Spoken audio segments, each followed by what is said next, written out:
Hello everyone, my name is JD Sharma and you are watching ENGLIT. This is the fourth part of ongoing MCQ series on 20th century literature with comprehensive explanation and various lesser known facts. These facts are very important for the exams like NTA-NET, TGT, PGT and other university entrance tests. So let's start the video. First let me explain the question I asked in the previous video. D.H. Lawrence called which of the following novels a thought adventure? And I got the answers as well, which is very encouraging. So whether the answer is Women in Love, Kangaroo, Lady Chatterley's Lover or The Boy in the Bush, and the correct answer is Kangaroo. Kangaroo was published in 1923 and the speciality of this novel was that it was speedily written. Within the span of 3 months only, it was completed. The other thing about this novel is that the chapter entitled The Nightmare. This chapter is most famous as far as D.H. Lawrence his own experience is concerned. In this chapter, he shared his own hunting experience which he had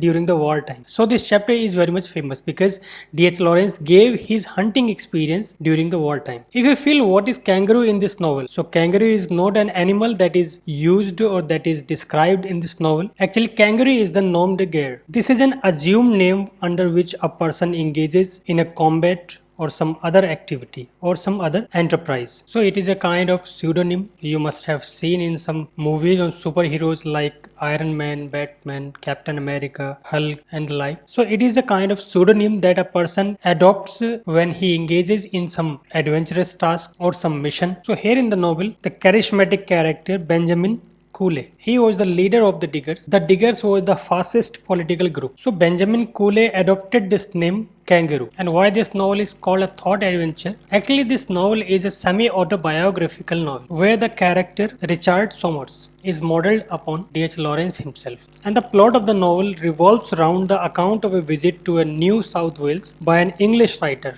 that is Richard Somers, who is D.H. Lawrence himself. So Richard Somers, who is the English writer in this novel, he pays a visit to New South Wales and whatever he came across during his journey, this is an account. The novel is an account of his visit. So that is why it is called a thought adventure. In other way, it is about Lawrence's own understanding of a social origin of fascism which he had experienced in the early 20s in Italy. So through his mouthpiece Richard Somers, D.H. Lawrence expresses his experience and his opinion about the origin of fascism. And the novel is about a feeling of rootlessness as the character Richard Somers searched for commitment which he had to himself did not realize. In other way, it is ironic self-portrait. As Lawrence says about himself that I always say my motto is art for my sake. One shades one's sickness in the books. Next question. The artistic dilemma of Stephen-Joyce was expressed in which of the following plays by James Joyce? Is it Finnegan's Wake, Ulysses,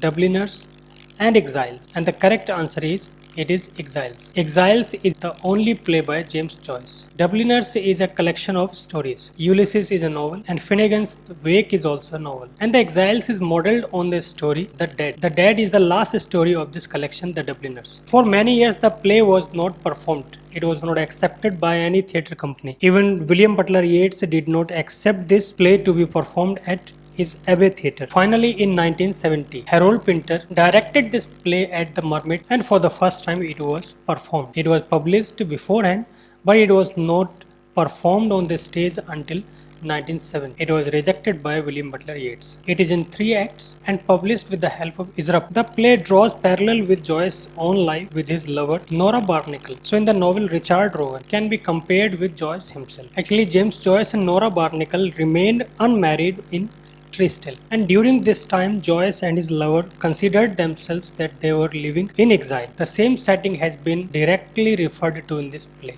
The Exiles. Richard Rowan and his lover, they lived in Rome and they also thought themselves to be living in the exiles. That's why the play name The Exiles. Other important thing is that the story The Dead, on which this story is modeled, seems to be the prequel of the play. And the novel The Ulysses is a sequel of, so it looks back to The Dead and looks forward to this novel the Ulysses. The story of the dead seems to be furthering in this play The Exiles, and the story of exiles seems to be furthering in the Ulysses. Next question, which of the following novels of Aldous Huxley is very famous because of its ingenious contrapunctual construction borrowed from the realm of music? Contrapunctual means the counterpart or relating to the counterpoint. In music, it is composed of two or more relatively independent melodies sounding together. So particularly the concept has been taken from the realm of music. So in music it refers to, or it is composed of two or more relatively independent melodies sounding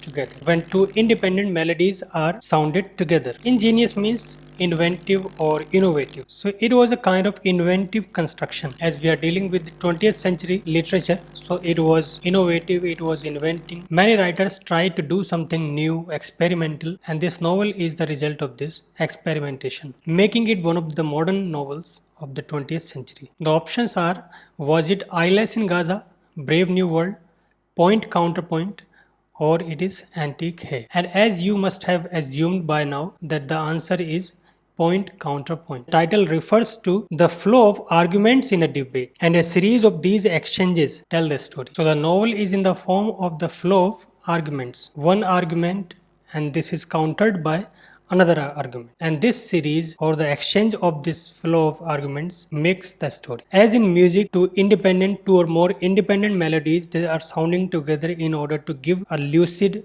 or some melodious effect. The novel was published in 1928, and it is the longest novel of Aldous Huxley. Other important thing of this novel is that it is romanesque. It is a kind of novel that represents historical events and characters under the guise of fiction. So basically in the novels that are labeled to be romanesque, historical events or characters, particularly sometimes historical characters, other time literary characters, real life characters are fictionalized. So in the novel, many characters are based on real people, particularly D.H. Lawrence, Catherine Mansfield, John Middleton Murray. These characters feature in the play in the guise of other characters. Aldous Huxley is himself depicted in the novel's novelist, Philip Quarles. In the novel, one novelist is also featured. The name of the novelist in the novel is Philip Quarles, and this is Aldous Huxley himself. And while he tells the story or describes the events, there are mentions of the characters who are modeled on D.H. Lawrence, Catherine Mansfield, John Middleton Murray, and a few more. In the novel, Huxley offers a vision of life from a number of different points of view. It is a satire of the English upper class between the world wars. So it can be termed as a social satire. The next question, which of the following novels of Somerset Maugham, the pronunciation is Maugham, not Maugham, deals with the genius involved with vulgarity that was full of happy life and with the deadly pseudo-intellectual society? Which is the novel? Lisa of Lambeth, The Painted Wheel, Mrs. Craddock, or Cakes of Ale? And the correct answer is it is Cakes and Ale. It has some subtitle as well, The Skeleton in the Cupboard. So the subtitle is The Skeleton in the Cupboard. It was published in 1930. And the genius the novelist is talking about is Rosie Bridget. The genius that the novelist is talking about is Rosie Driffield. The novelist exposes the misguided social snobbery labeled at the character, whose frankness, honesty, and sexual freedom makes her a target of conservative property. The character Rosie Driffield is quite frank, has free opinions of the society and the people, and wants to lead a happy life even at the cost of vulgarity, and sometimes she is indulged in some sexual activities that seem to be prohibited by the society, and in the end she is misused by many characters. But all the more she is a genius, and she manages her life throughout all these circumstances. The title of the novel is drawn from the remark of Sir Toby Belch and Malvolio in The Twelfth Night. Toast you think, because thou art virtuous, there shall be no more cakes and ale. So in the Shakespearean play The Twelfth Night, Sir Toby Belch comments to Malvolio that if he thinks that he is virtuous, there shall not be any cakes and ale. It will be. Cakes and ale is associated with merrymaking, where cakes and cocktail they are in plenty, and the people have to enjoy it to the fullest. As you have seen in the play The Twelfth Night, Sir Toby Belch and Andrew Ogiechek, they always remain in merrymaking. So he is satirizing Malvolio, because Malvolio thinks himself to be virtuous. So he feels that he is virtuous, and then all the people should also be equally virtuous. And these merrymaking and drinking liquor and enjoying themselves should be prohibited in the society. So the title is directly taken from this Cakes and Ale. Cakes and Ale is also an emblem of good life, and the moral of the fable attributed to Aesop. The fable is Town Mouse and the Country Mouse. The moral is better beans and bacon in peace than cakes and ale in fear. So the moral of the story says that it is far better to have ordinary substances, ordinary groceries in peace. If you want to live happily and peacefully and you don't have some fancy groceries, that will do. But if you have to remain in fear, although you have all the prospects of merrymakings, liquors, bread, butter, everything, so it is of no use. So the title refers to this as well. Rosie Driffield in the novel is a vital, open-hearted and generous. She is too immoral to fit into other characters' understanding of human behavior. Rosie Driffield is also the skeleton of the cupboard. The subtitle is Skeleton in the Cupboard. So who is the skeleton? Rosie Driffield is the skeleton. The story is a satire on London literary circles and has been widely considered as a romanesque. So it is also romanesque, where the narrator of the novel, Ashendon, is Somerset Maugham himself. Husband of Rosie Driffield, Edward Driffield, is Thomas Hardy, and the character Elroy Keir is Hugh Walpole. So Hugh Walpole, Thomas Hardy, and Somerset Maugham himself are featured in the character in the guise of other characters. Ashendon, Somerset Maugham, Edward Driffield, Thomas Hardy, Elroy Keir, Hugh Walpole. So romanesque, as I have told you before in the previous question, that it is a kind of novel in which real people or events appear with invented names. It is also said a novel with a key. The novel is about real life events that is overlaid with facade of fiction. Fictitious names in the novel represent real people, and the key is a relationship between the non-fiction and the fiction. That's why it is a novel with a key. Next question, which of the following novels is considered as an escapist novel? So is it Patriot's Progress, Fiery Particles, Lady into Fox, and Prancing Nigger? And the correct answer is it is Lady into Fox. It was the first novel of David Garnett. The novel was short and enigmatic. The novel was so powerful and influencing that it won James State Black Memorial Prize and Hawthornden Prize as well in 1923. It was published in 1922. Now let's talk about escapist novel. What kind of novel we can say an escapist novel?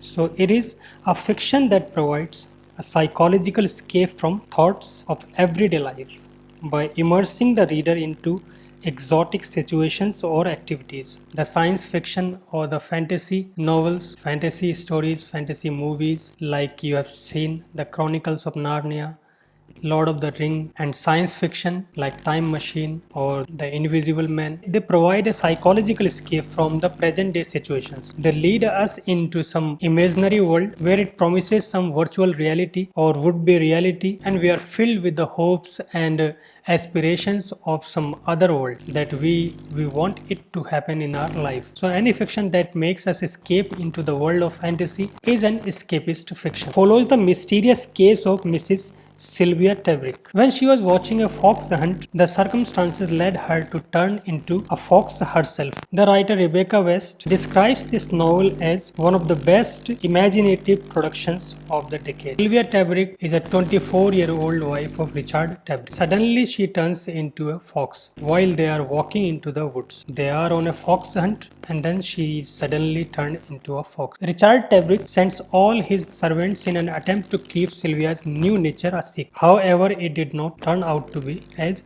Sylvia's childhood nurse returns. Sylvia does not show any sign of being a fox initially. However, her behavior increasingly becomes that characteristic of a fox, and this makes her husband very tensed, very taxed. Ultimately, Tebrick releases Sylvia into the wild, into the forest, where she gives birth to 5 kids. The circumstances lead to the tragic fall of Sylvia Tebrick as she is hunted by dogs and killed in a fox hunt. Along with her cubs, she is killed by dogs. These events have been beautifully described by the novelist, and the audience is given some kind of escape into this kind of metamorphosis. That's why it is an escapist novel. And now the question is for you. In which of the following novels William Faulkner views the doctrine of the South through several eyes, most remarkably those of Benji, an idiot? So, was the novel Absalom, Absalom, The Sound and the Fury, Sartoris, or As I Lay Dying? You can tell the answer in the comment box below. The question will be explained and answered in the next video of this series. So that is all for now. Hopefully this video added something to your existing knowledge of 20th century literature. If you have some queries or some suggestions, please use description box below, and if you feel this video is worth watching, do like it and share it among the deserving candidates who are also preparing for other various examinations like NET, TGT, PGT and university entrance tests. And if you are watching this video for the very first time, please don't forget to subscribe the channel. So keep learning, stay motivated. Thanks for watching.